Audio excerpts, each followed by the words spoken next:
Man, was that perfect timing or what?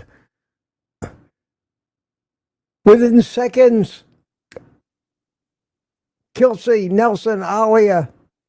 Perfect, perfect. You're right, you're right. Here I am, ready to actually watch the end of your stream right there on TV. And now I've got the YouTube window that came up after your stream ended. Wow, wow, wow. But you're right. I think that, well, good morning, everybody. Good morning, good morning. How are you doing?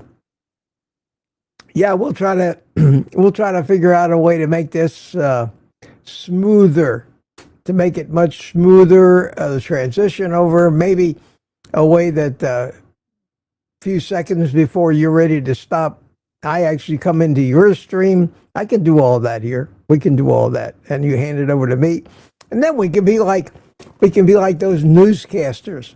We can be like those newscasters, you know, that I make fun of all the time, where I have this shot of me on the right, and I say, "Over to you, Mitch." Thank you, Mitch. Good to see you. Now, Mitch, back to you, Mitch, and then go back to me. And we can back and forth to each other for a few minutes. Always going for the laughs. Well, okay, back to normal. Now, back to normal. Let me close that window over here that I have opened up on my monitor and look at my own, and I am live. That's great. Okay. Everything looks fine. Everything looks fine. We got a lot of people coming in. Welcome to everybody this morning. Wow. A lot of people that aren't normally here this early. Got 91 people so far. That's great. That's great. Thank you to my good friend Kelsey. Now, I call him Kelsey. Some people call him Dr. Kiltz. Some people call him Rob. Some people call him Robert. He calls himself Kiltz. You never hear him referred to, you never hear him say the word me or I for some reason. Kiltz always says, Kiltz does this and Kiltz does that. So, but when I first met him a couple of years ago, I said to him, how do you like to be called? He says, Kiltsy. And it kind of stuck with me, and that's what I've called him ever since. And it's not in any way disrespectful to his position as a doctor or a title. It's just, he likes it. Kiltsy. So I refer to him as Kiltsy. I don't think he'd be offended if you did either. Anybody. I don't think he's that superficial or shallow at all. So, Kelsey, thank you for the great introduction this morning.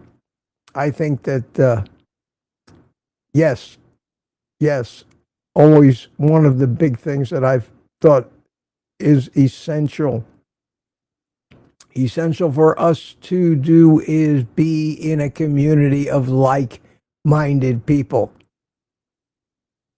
Community is infinitesimal right now, but I think we're pretty confident that out of all the different thinking out there, that we're on to something.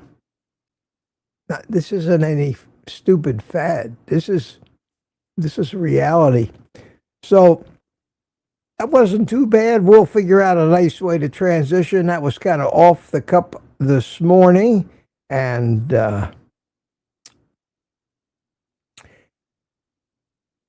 Greg Smith just sent me an email with some pictures of bacon in it. Cool. Oh, man, look at that. I'll have to show that to you later. If I don't get to it today, we'll do it tomorrow. Thank you, Greg. Well, so where was I? Yes, welcome to Morning Coffee with Mitch. Lest we forget, drink it if you got it. And I got it.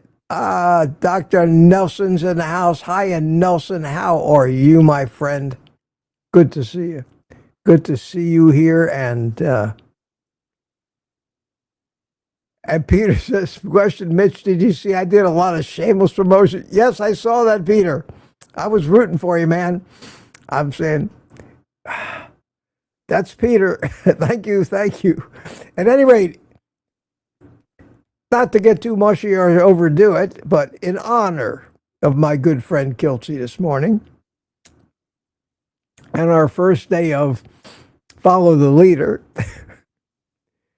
I'm drinking my morning coffee out of one of my favorite coffee cups, my Kiltsy cup. So drink it if you got it.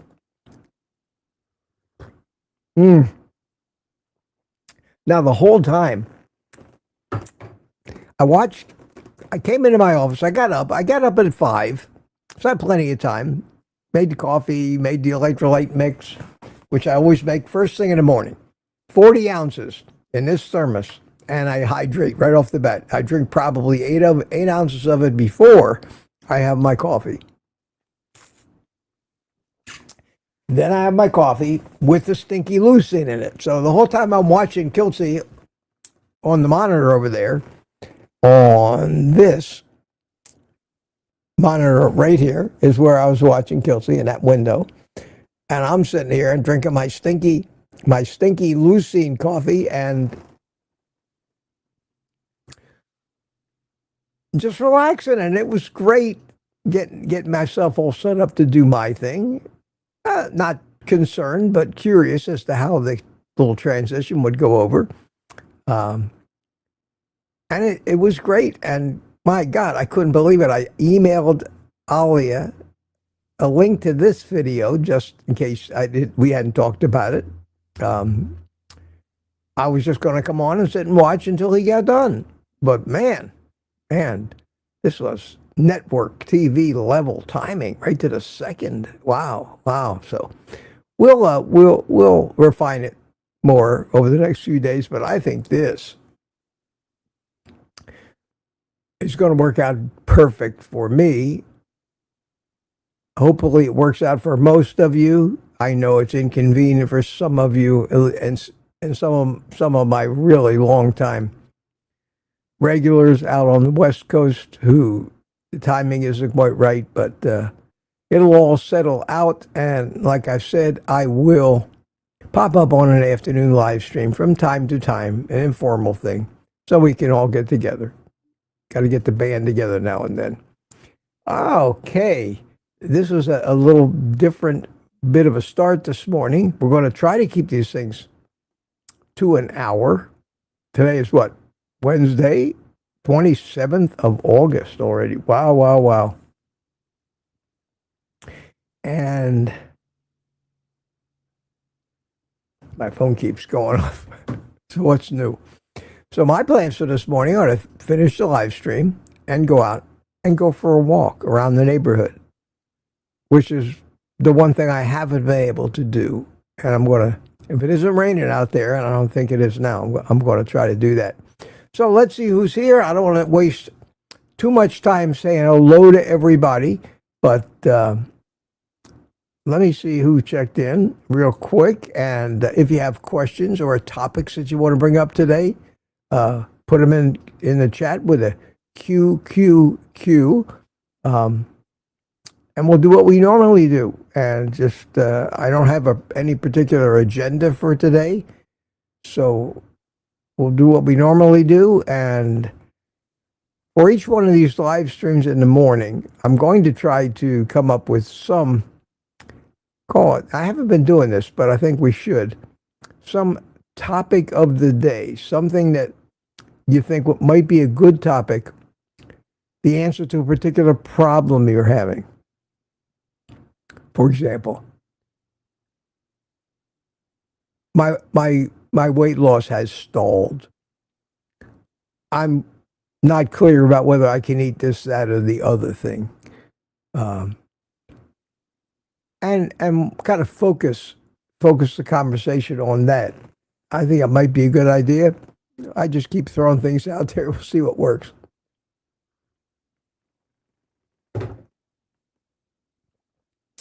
Okay, I see it. There's a conversation going on out there. Let me get back to our was. First one in last night, Proud American, Manny Beddoes, how you doing? And this is all last night's movie. Peter checked in last night, Michael Pregler. Always glad to see you guys jump on it. Like Rick, Charger Mopar, and it wouldn't be a morning here without an homage to the Duck Man. Wow, a lot of people last night. Don Schauger checked in, and Tina Stryker, I see you bright and early tomorrow. Yes, it is. Tina, I assume you're back here. We'll see. Grace Louis checked in. Middle of the night, Lady June from England, and Furrow Grandma at 2 o'clock in the morning, and Mike Seeley at 3 something from Tampa Bay. The first of the early risers. Tina's back. Barry Simon, good morning. Barry, how are you? Good to see you. Good to see you. Sandy Bly says, watching Kilts now. Yeah, I got a lot of that this morning. And on it went. Terry Sue, Larry Ryan, Rick again. Aaron, good morning, Aaron. How you doing? Good to see you. And Pat the Armand is here. Mike Pregler checked in. And right beforehand, movie says 2 minutes to air. Catherine Thanos, here we go. And can't look for 8:30 this morning. We're looking for 7 o'clock. Peter checked in a minute before. Good morning, everyone. I did my best to direct the kilt crowd over here. You did good, Peter. You did good. I don't know how many more of that crowd is going to stick around for me. A lot of those people who watch are not my fans, unfortunately. Even though I did wear my Kilt's Mighty Tribe shirt. I'm using a Kilt's coffee cup this morning in homage to my friend Kelsey. Some people just, for whatever reason of their own, I am not their style. I know that. And they don't like me. I don't know why. Maybe I'm not religious enough for them, but everybody is entitled to that. Everybody is absolutely entitled to their opinion about everything, and it's up to them who they congregate with and who they don't. So it's going about as I expected. I've got about the same size crowd here this morning that I normally have, about 100 people. Maybe it'll get up to 120 or 30 before the end of the stream. Maybe it won't. And that's my community at this point. And we'll see how this time change, which put a ripple in it, really settles out. But I think this is going to work for me, and I hope it works for many of you. I really do. But if you don't like me, it doesn't insult me. Please believe me. Please believe me. I'm an acquired taste. I know that. Different, and not many from the same mold out there. And Kiltsy's the same way. And amazingly, as different as everybody thinks we are, we're not. We're pretty much exactly the same in our views on everything, even religion. And you would never know that because there's so many different interpretations of the quote message that it would take hours of philosophical discussions. And then some people who might turn against one or the other of us because when they learn what we really mean by religion, it might not fit with what you mean. So best thing to do with that and politics a lot of times is just let it sit there, let everybody have their own ideas, and steer the conversation away from it. Unfortunately, if you happen to be a hobbyist philosopher like I am, and historian, and you've thought about it all your life, sometimes it's hard not to inject things that maybe you've learned that people don't want to hear, which is sadly one of the greatest causes of conflict between human beings since the beginning of time. Why don't cats and dogs fight over religion? I'll say like Kiltsy says all the time. Why don't the animals cook their food? Because I don't have a conscious mind. This is where we get in trouble. my big joke about people say, "Oh, you're pretty smart, Mitch." I say, "Yeah, I'm smart. I'm so smart. I constantly outsmart myself, and that is the truth. Overthink things leads to mistakes. God, have I made them?" And my mouse just quit, and I can't scroll with that mouse. Let me get this mouse. Oh my God. Technical issues. Bear with me 1 second, my friends. I need to go in there and adjust the mouse and change this back to the right hand button, and then I'll be fine. There we go. Okay. Now, where was I? Saying thank you to Peter. Looking for the first one in at 7. An important day today. And who else? But Ryan Dish, the man who's got it all figured out, came in and won. So let me just quickly look for something to talk about. I don't have guests. Tracy says, Mitch, better be lively. How's this? I am never more awake than I am at this time of the morning. I never have more energy than I do for the first couple hours of the day. This is perfect for me. I don't have to sit around for an hour and a half after 7 o'clock, pacing the floor, basically, unable to do anything I want to do because I got to wait till 8:30. And then if I get done by 10 or 10:30, I'm lucky. And by that time of the day, the best part of the day is over. The morning sun is gone. It's gotten hot. This is perfect for me. And I have to, although I don't normally prioritize my needs, in this case I have to.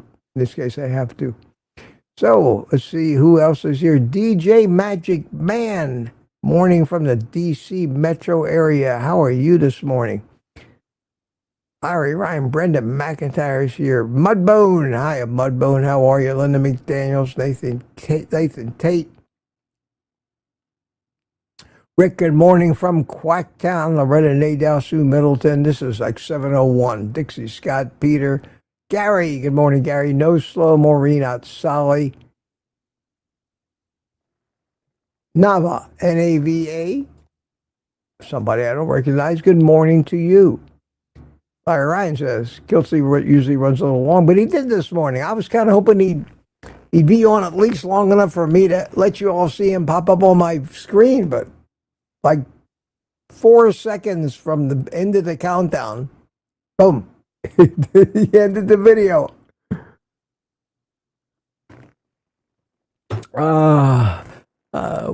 That's not necessary. He can certainly finish up, although he's got things to do too, and he I think may almost be happy to have an excuse to be able to say I got to go without appearing rude, because he does have to go. He really does. North Dakota Carnivore, somebody else I don't recognize. Lizzie, I recognize. Jeannie Cav, how you doing? And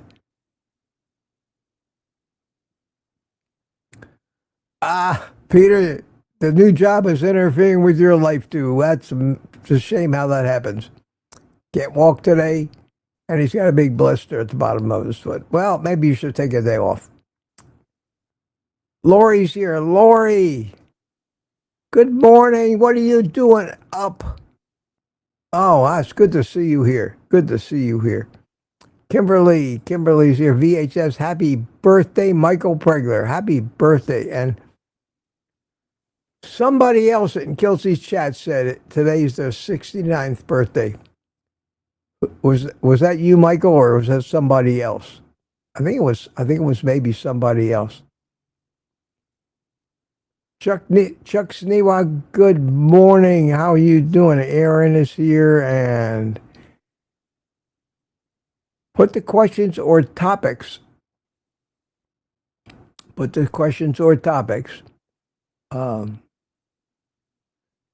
I heard something this morning that shocked me and let me know exactly how much.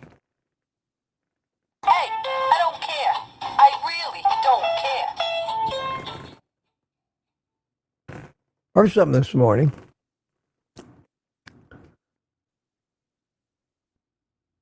That the number one concern and topic in the world this morning on social media yesterday, the one thing that's in its importance in everyone's lives overshadows all the world's problems, the wars. It's just something so important. How the hell did I miss it? I had no idea. Where was I yesterday when Taylor Swift said she was going to get married? Where the hell was I? Did everybody else in the world except me get the message? My God. My God. How could I go on living? Obviously, I'm being sarcastic. I didn't hear about it. My daughter might have said something to me, but I don't think my granddaughter's name is Taylor, and she said something about Taylor, and I thought she was talking about my granddaughter, but we were in the middle of trying to solve my business problem, so it just didn't register with me. And this morning, I see on the news, Instagram hit a new all-time record. The Taylor Swift wedding announcement was retweeted 1 billion times or something like that. And I'm going, what? And immediately I said to myself, yeah, that's our problem today. If that's the most compelling message to be found in our culture and the world's culture this morning, we have all got our collective heads very deeply. Well, I don't have to say it. That's why I just shake my head and say, Mitch, you're too old. Nobody wants to hear what you think anymore. They are living on another planet. Not Earth. Not anymore. Crazy. But it hit me, and it made me feel like an outcast. Because... And now an important message. I don't care. This may be, my I don't care button may be the greatest single device that I have to let my opinion really be known with no uncertain terms. Incredible. Incredible. Oh, yes. Michael Prager, 67. 67. Michael, you're just a youngster, my friend. Just a youngster. Good for you. Good for you. Greg Smith says, good morning. Any questions here? Dr. Nelson, I don't know if you're still here. Hello, everybody. Good to see you. Good to see you, Nelson. Peter asked me, did I see the shameless plugs? I did, Peter. I did, Peter. Thank you.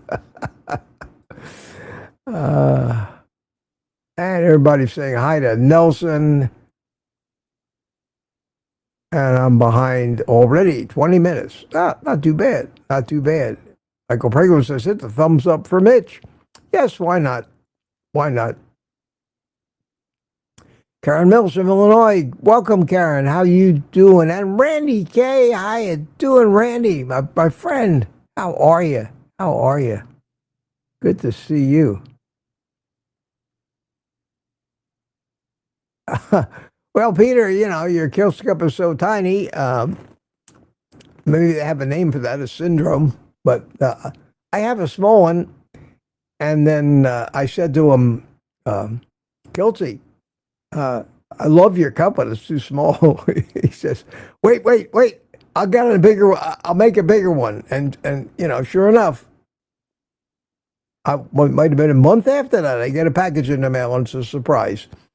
And it's this bigger cup. So how many people as busy as him would do things like that?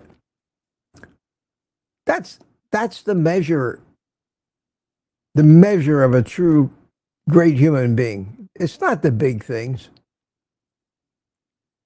It's the little things that they do. And that's why he's so endearing. At least I see him that way. Yes, nice Kiltsy cup. Yeah, I love it. I love it. It doesn't have a handle on it. And the only problem that I have with this cup is I got this warmer. You all know this. I got this warmer that sits right here. And the cup's on the warmer. And when the cup gets hot on the warmer, the whole cup on the outside gets hot. It has no handle. So I have to be careful and pick it up way up at the top here. But I really like the cup. Really like the cup.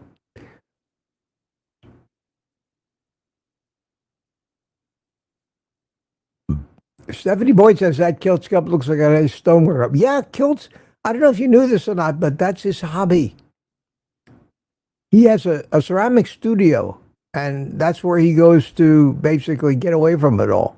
It's therapy. It's what I used to get out of building my model airplanes. I used to go out into the workshop and just disappear.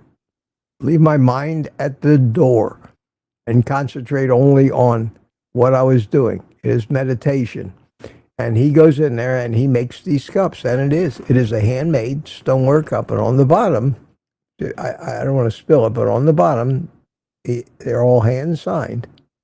It gets says Kiltsy. I'll turn it over when I drink more coffee out of it.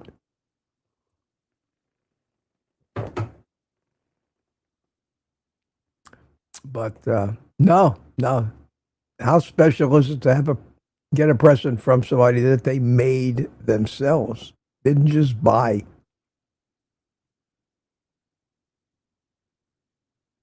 Very, very special.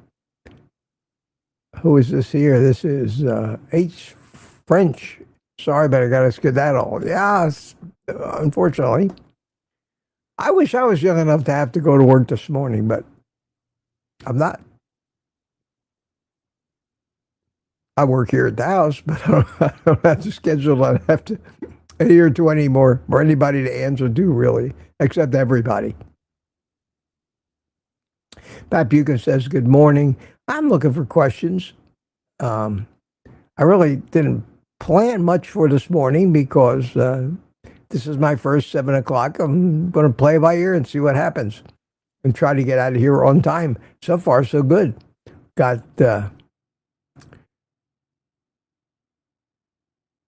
Peter. Yeah, Peter, I'm sure you do. Has all kinds of Kilt's coffee cups.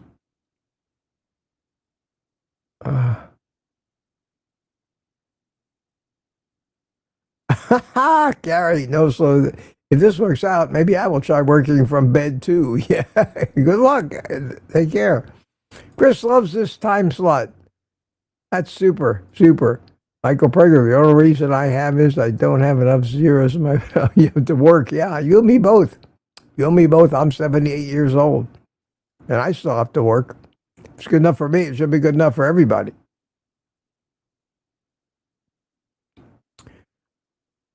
But it's really an hour and a half difference is the difference. And that hour and a half is monumental to me. But it's only an hour and a half difference. It's just that I was wasting this hour and a half every day, unable to really do anything, knowing I had to be back, set up, and do this at 8:30. So I think for me it's going to work out great. That's the way it appears. Now, if I had a problem getting out of bed, that'd be a different story. But my problem is staying in bed. I'm asleep before 10 o'clock every night. I mean, asleep. The lights go out usually no later than 9:30. I fall right to sleep. I need 5 hours, maybe 6 hours. Any more than that, I just lay in bed awake, waiting for the morning to come, thinking I can't stop my mind from going. So I'd rather, the minute I open my eyes in the morning and look at the clock and see that it's anywhere near 5 o'clock in the morning, I want to just spring out of bed and get going. And this works out perfect for me. I've gotten to where I just enjoy watching Kilts in the morning. I think they do a great job. I think that his live stream is underappreciated by so many people trying to make carnivore work. I know that some of his ideas may sound radical to most people because we're conditioned that way, especially the raw fat part of it.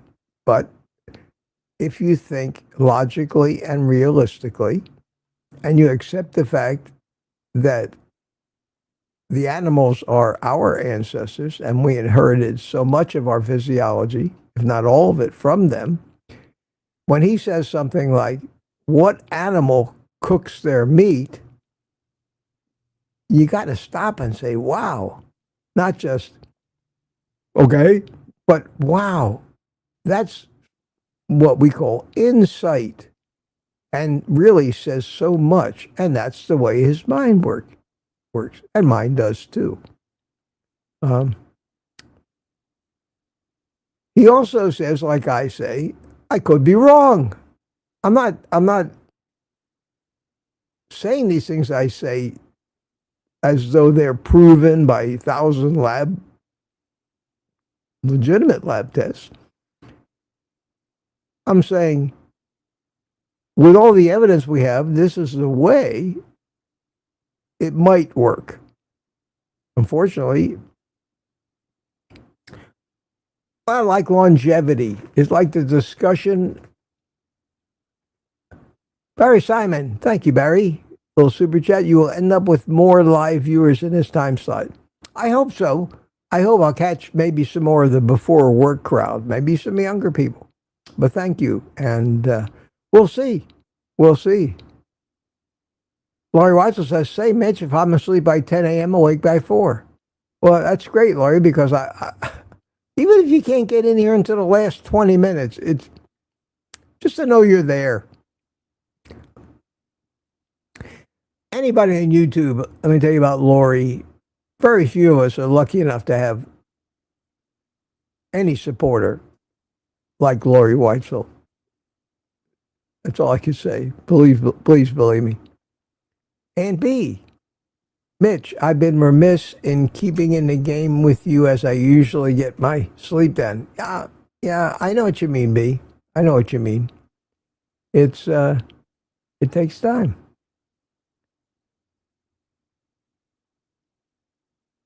Everybody's talking. I'm looking at the current chat now. Maureen Asali says, I can't eat raw meat aside from salmon sashimi, but I'm cooking my steaks more and more rare. That's what I'm doing. And there's still two schools of thought on that. And that's a great subject, because there's a lot of concerns. There's not only the concerns about preserving the nutrients in the food, but there's also a concern about contamination and bacteria and pathogens. There's a lot of anthropology, paleontology, archaeology, all the ologies trying to accurately retrace the evolution of the human species. The problem is most of it relies on fossils. Now think about this. These fossils can be millions of years old. There aren't a lot of them. And the ones we do find, we find over the years at different dig sites. We have the science now to date them accurately. We know that DNA and a lot of the biologic material degrades too much over time. We've been able to extract ancient collagen from human and animal bones, maybe 100,000, 150,000 years old, but it's badly broken up and has to be, you fill in the blanks. Sometimes you see a skull where they found a little bit of jawbone, a tooth, and they put it together and they fill in the rest with clay to try to make it look like a skull. But let's just face it, shit laying in the ground for 100,000 years is probably not going to be in real great shape, especially at a molecular level. But we've pieced this stuff together. We've got enough of this stuff. And with the advent of our ability to analyze the very code of life itself, DNA, and having found DNA from Neanderthals, and having found DNA from Denisovans, and having found DNA from modern humans, which is Homo sapien, we have ways to trace the programming. And we can see the patterns of migrations and where it came from by the different mutations that have happened in the genetics. Mutations that can only happen on such a rare occasion that if this particular group of people had it and that particular group of people had the same mutation, you have to assume that they came from the same source, from the same common ancestor. So this is a study, a science that very few people understand the dynamics of. And since we've never been able to think this way before, it's not a concept or an area that people can readily accept because they do not know enough about the science of it. But you talk to anybody who's an anthropologist, and this is their life and livelihood. They're probably working at the Max Planck Institute in Germany or something like that. For most of you who don't know what the hell the Max Planck Institute is, I rest my case. So what happens is that we're trying to figure out how we started out 8 million years ago living in the trees as great apes and became human beings. Enter all the religions. That's not how it happened, they say. Well, I'm sorry, that's how it happened. If your religion tells you it didn't, far be it from me to want to change your mind. And I lose half my audience. Well, that's sad. That's sad.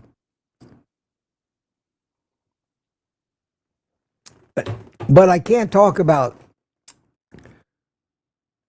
why you should eat this and why you shouldn't eat that without talking about where it came, where all this stuff came from and why. And I always end up butting heads with somebody's religion. It's very, very frustrating because people want to kill me because of my beliefs or lack thereof. When in actual, I'm probably more spiritual than most of you, with a really deep understanding of how we're all connected in this universe and why we all find the need to put a name or a description that we can relate to in our physical reality, where our image is our own image. You know, we don't look anything like an octopus. Maybe God looks like an octopus. Could happen. Octopi were around a long time before bipedal humans. But that's just how my logical mind works. And I don't want to step on your ideology, so I let you believe that. But if I want to come on here and try to make sense of why we should be eating what we're eating, I can do two things. I can set an example and say, this is what I do, and it's working for me. I can't tell you what to do. Who the hell do I think I am? I don't want to tell you what to do, any of you. I don't want authority over you. I don't want you to worship. I want you to respect me, maybe. But I don't want to judge you. I'm not a judge. Don't want to judge anybody. I want to let everybody do their thing, whatever that thing may be. And if it doesn't apply to me, leave me out of it. It's not that I don't care about you, but I don't want to change you at all. But I assume that people come here for help and want to understand why. Why can't I kick my addiction?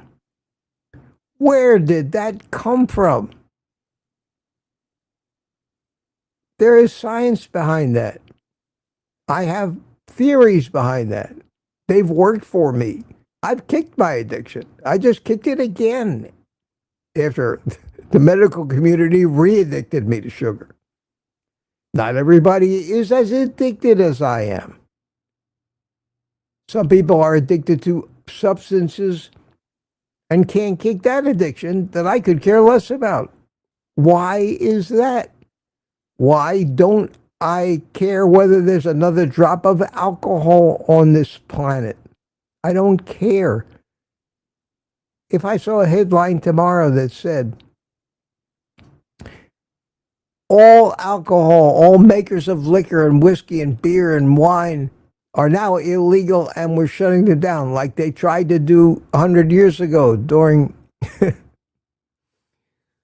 you remember those times, the Al Capone. Somebody always benefits from those things, and it's usually nefarious people. Prohibition. We learned real quick that didn't work. It just spiked crime.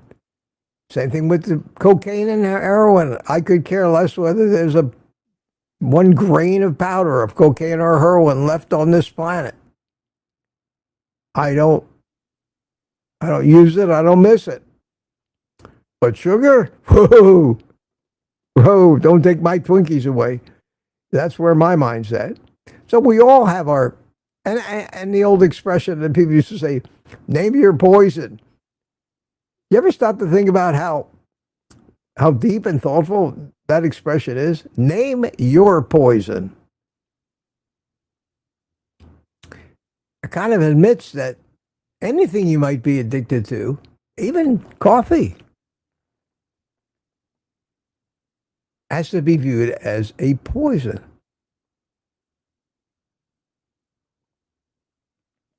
And interestingly enough, I put that to the test.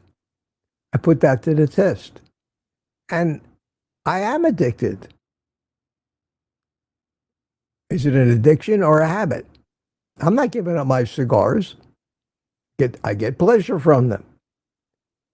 Do I need anything that are in the cigars that I smoke? Probably not. Would I be better off not smoking cigars? Probably.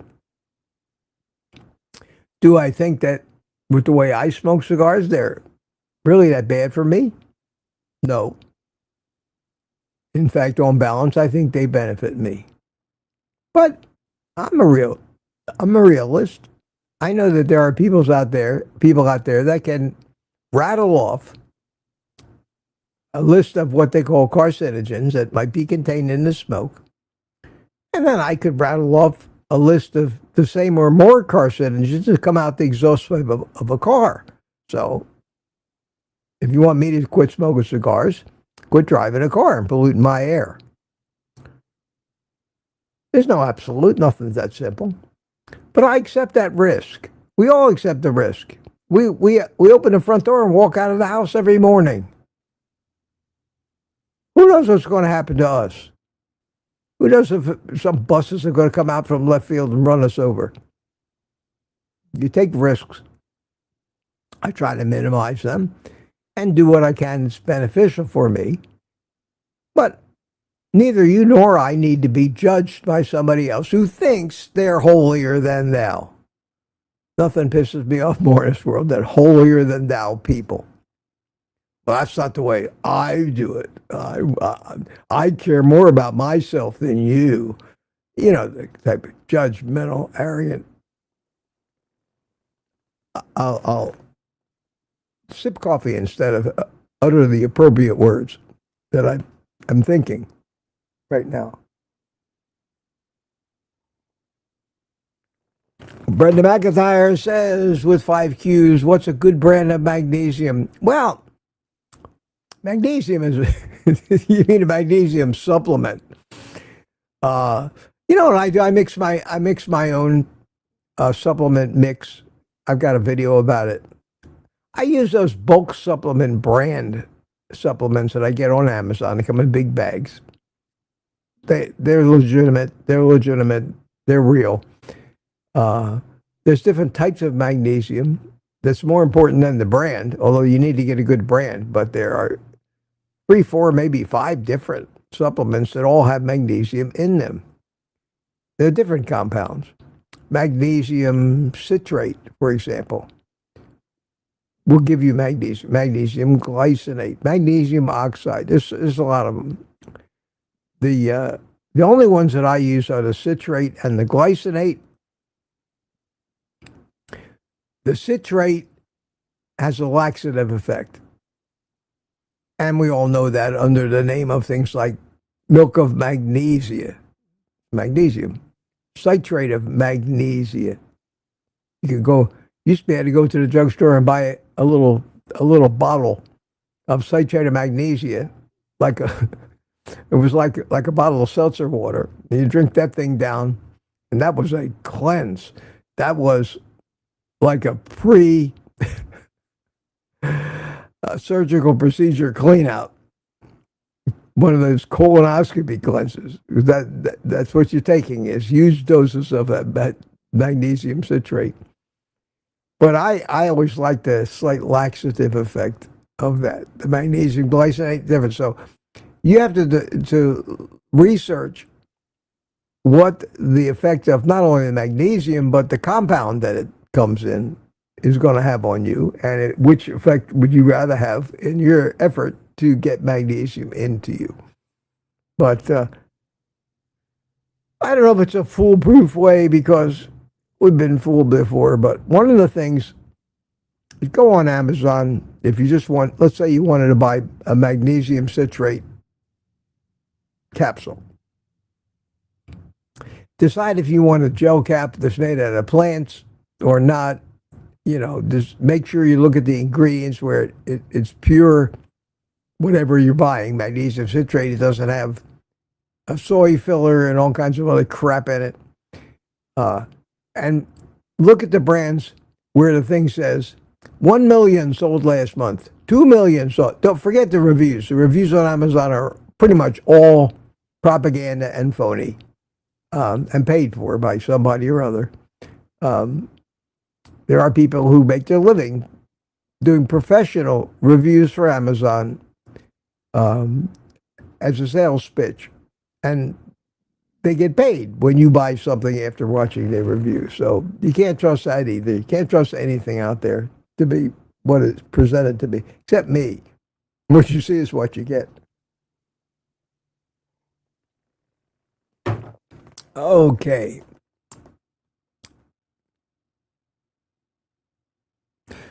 BJS, I'm going to ask you to do me a favor. I love you, man or woman. I love you. I love you. I really love you. I love all of you.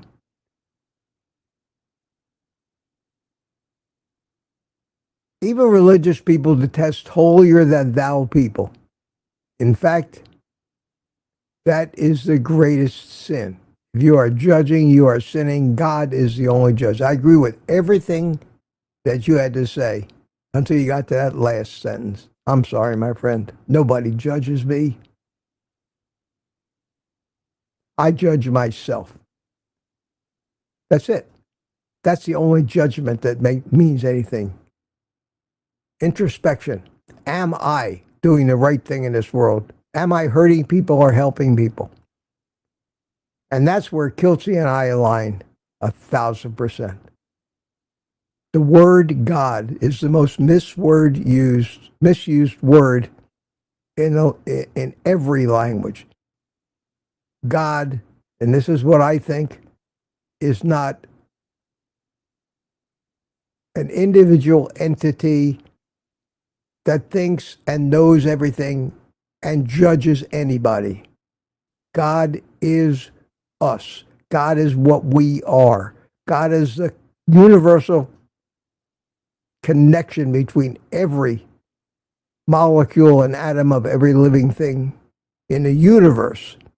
And for us to think we can define it down to a conscious person or entity is where we have fallen for all the stories trying to define it.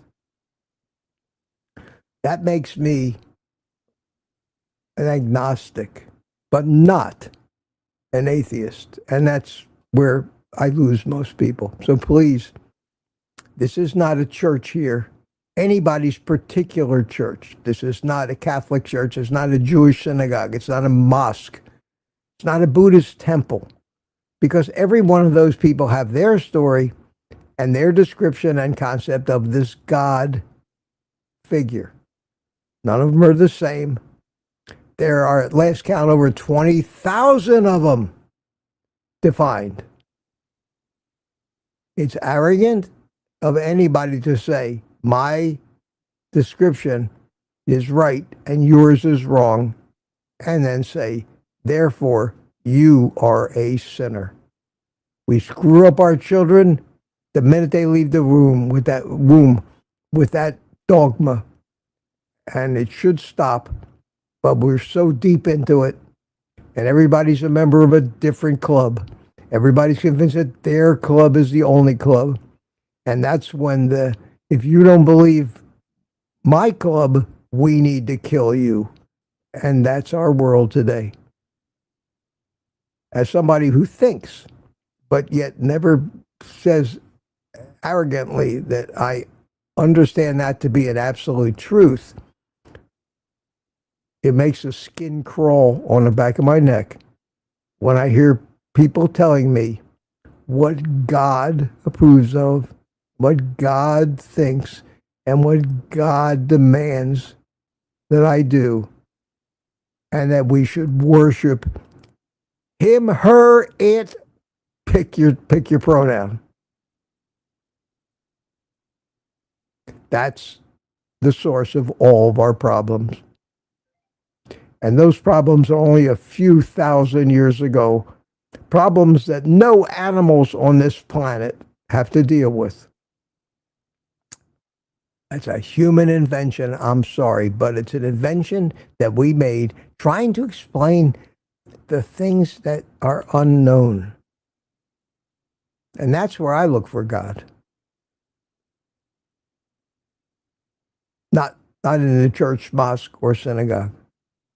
I look inside myself and how I got here, why I think the way I do. That makes me a hypocrite in so many religions. All my life, people have, I was born Jewish. I'm not a religious Jew, but I am a Jew by heritage. This is my people. It's my country. It's my ancestry. Just like you might be Irish or German. I'm Jewish. It's not a religion. I've been persecuted my entire life for being Jewish. Yeah, so I try to look at it fairly. I try not to be judgmental about these things. But what I don't want, really, VGS, and I understand you, but I do not want preachers, if possible. At least on this channel. There are so many channels where you can go in there and do that. And if I scare people away, or this is not for you because my belief is not like your belief, that's fine. But I don't. One thing you'll never find me doing, and that's the ultimate measure of integrity, is walking the walk. You will never, ever see me type one word in anybody else's forum, very rarely even in my own, about religious beliefs or anything like that. Those are things that everybody needs to keep for themselves, keep to themselves, not preach, not be an evangelist, not be a missionary, not be on a mission to go and convert everybody to your story. Those are the things that have screwed up the human race and the world for thousands of years. Most of it's based on superstition and ignorance, not stupidity, but ignorance. It appears today in what we consider the smartest people on the planet, they still buy into the superstitious stuff. Boggles the mind. That's the power of ideology, of being in the club. A lot of us recognize it for what it is, have come to terms with it, try to avoid it at all costs. I come in here for an hour in the morning. It's important to me that it not infiltrate my little corner of the world where people come to talk about carnivore and diet and science and the real reasons why you can't get past your weight stall, and it's got nothing to do with God in any way, shape, form, or manner. I don't want to stay. I'm sorry. It's not just you. It's anybody that does that. Probably lose a lot of people with that. Maybe I gain some people who are sick and tired of being judged because somebody told them God would not approve of what you just did. You know, there's a lot of us out there that, and more of us every day, that do understand the origin of the human species scientifically. And to us, it has been proven, or at least there's enough evidence to create a mental picture of exactly the series of events, more complicated than anybody can imagine. And that, no, we didn't evolve like the little picture of a monkey turning into a man. It was so much more dynamic than that. A way to illustrate that I used it in my book, and when people don't understand the dynamics of evolution, of how it works, of what gene mutations are, the fact that we can see them now, that's 20 years. That's it. You know, we're talking thousands of years of history of people trying to figure out how it works. And in the last 20 years, we actually can see it now. DNA analysis. So I studied that. I learned how that works, how they got it, how they separate it, how they can read it. I learned about what alleles are and all these different things. And I started studying the human chromosome, and I know there are 3 billion different pieces of code in there. And that every time a cell divides, that code has to be replicated absolutely accurately, and that doesn't happen all the time. And we have something called a mutation, and those mutations end up spreading out throughout the descendants of that particular organism that had the mutation. And that the patterns of these mutations can be read and grouped into people, and we can filter right on back to the original person who had that original, or at least we can know where they lived or when they lived. And through that, we have established all the migration patterns of the human species. And there are still species of humans we haven't discovered yet because we haven't been lucky enough to dig up a million-year-old bone under 100 feet of soil somewhere in Africa or Morocco. But every day, more and more pieces to this puzzle come, and they fit. And I'll give you a recent example of this. And you don't have to believe me, but I find this fascinating. 20,000 years ago, listen to this. I'm going to end the show today on this little note. And I hope you come here to listen to me and find out things that maybe you never heard before. Fascinating things, stupid things that I am interested in. 20,000 years ago, long before the creationists think that the earth was created. Think about that, 20,000 years ago. According to the creationists, we're not 6,000, 8,000 years old, the whole planet. Fewer and fewer people are really buying into that, but there are millions and millions of people who are afraid they will be punished by God if they think along those lines. 20,000 years ago, there were no dogs on this planet. Seriously, look it up. Look it up. Do a deep dive into it. I mean, a really deep dive into genealogy of canines. 20,000 years ago, there were no dogs. Dogs did not exist. For that matter, neither did big red apples or Brussels sprouts. There was no such thing. But I use dogs as an example because we all know dogs. Now go find yourself a book on different breeds of dogs. How many are there?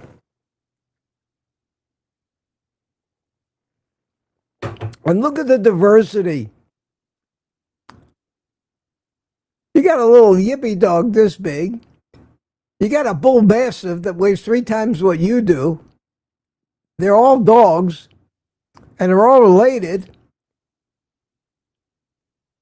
But not a dog on the planet is related to any other dog that existed more than 20,000 years ago. There were no dogs. Well, Mitch, where did the dogs come from? Because the dogs are kind of a microcosm of evolution, just in their own little way. And that's what evolution is. It's not always grand scale. It may be just an offshoot of a species somewhere that just takes a mind, goes off on a course of its own. It may be helped along by humans. Because if it wasn't for humans, there'd be no dogs. How can you say that, Mitch? Well, I can say that because of something called selective breeding. Selective breeding, as opposed to natural selection. We interfered. 20,000 years ago, or thereabouts, and we can claim to know that because we've never found a dog bone that's older than 20,000 years. Okay.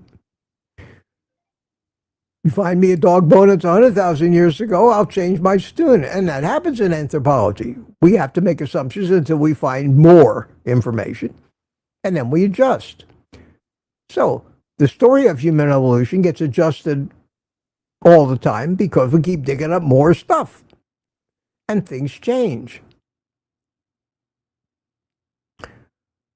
The dogs started as gray wolves.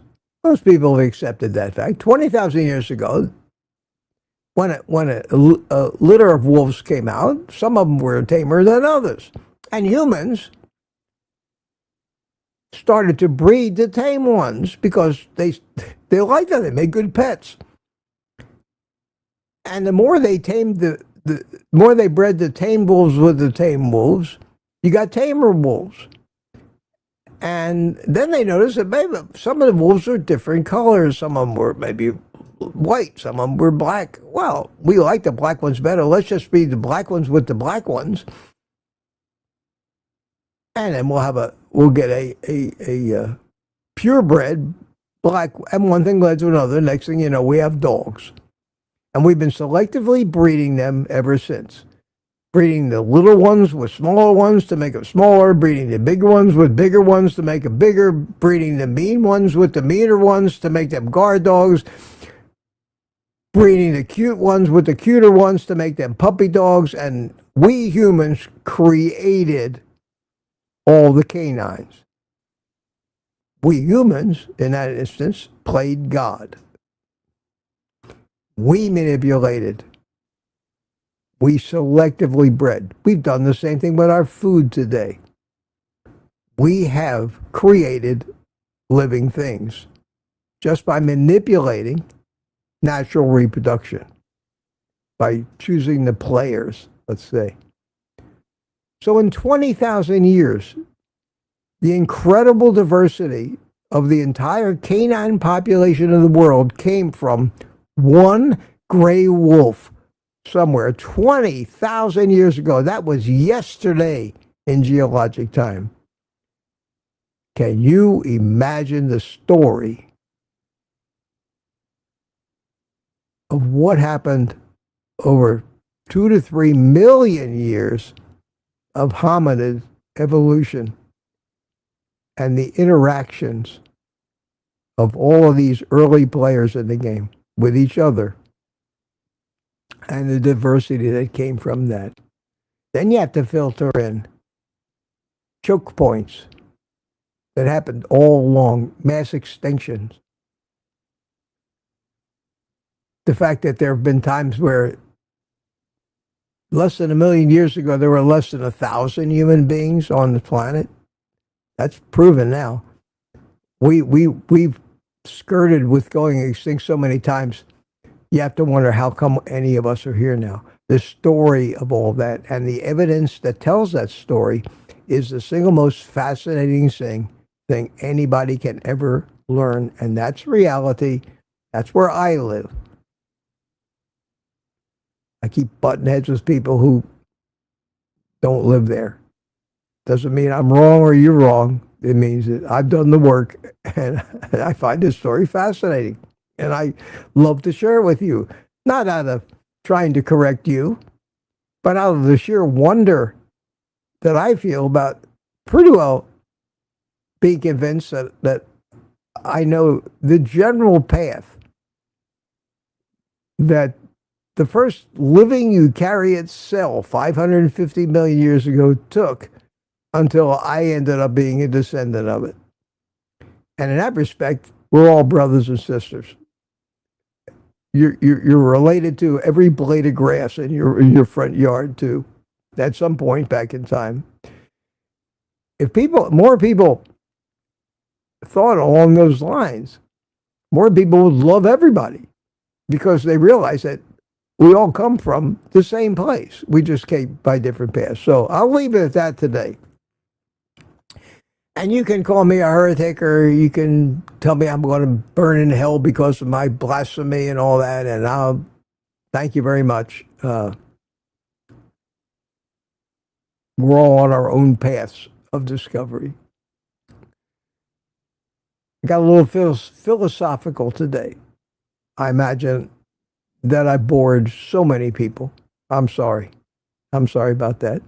Tomorrow, I'm going to try to keep the conversation more practical. I'm going to try to keep it to carnivore, our problems. Think up questions that you might like. But this is who I am, and this is what you get when you come here. I don't ever expect to be the biggest, that's for sure. That's for sure. But I want people to know when they do come and come into our space here that I'm not trying to jam anything down anybody's throat. So,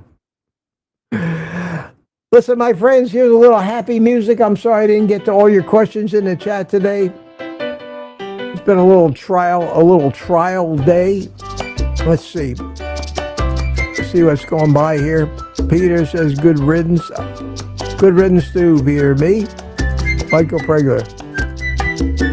Oh, your girlfriend. Oh, yeah, Peter. As long as you don't say good riddance to me. Yeah, John Beatty says, I remember when we used to ask Carnivore questions. Well, that's the problem with the chat. That whole speech was prompted by one comment. One comment. We're not talking about religion here. Don't make me talk about religion. You won't like what you hear. I don't want to talk about religion. That's up to you. I want to talk about carnivore. But when I glance at the chat and I see all that God this and God that and God does the other thing and all that, I say, no, that's not what I'm doing here.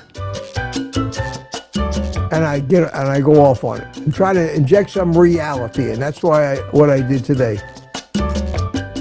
It may just be my reality. You don't even have to agree with it. But let's talk about carnivore.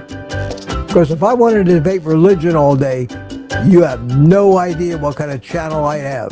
But I would be running from the zealots for the rest of my life, looking over my shoulder, and I'm too smart for that. I shouldn't even talk about it on here. The good news is I'm just a little tiny nobody that doesn't make any noise.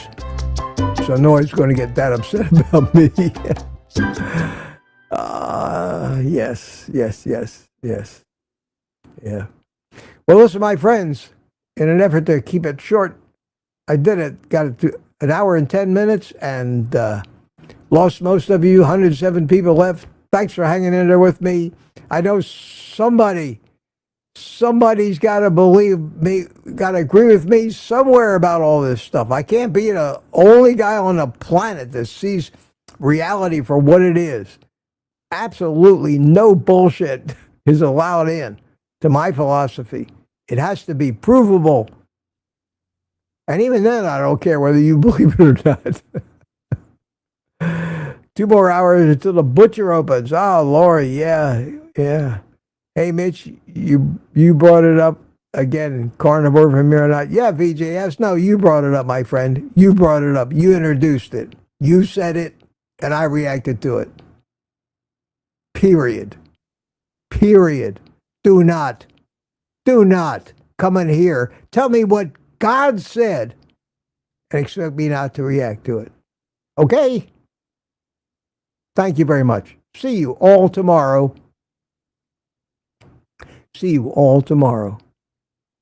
Unless you don't like me anymore. Then I won't see you tomorrow.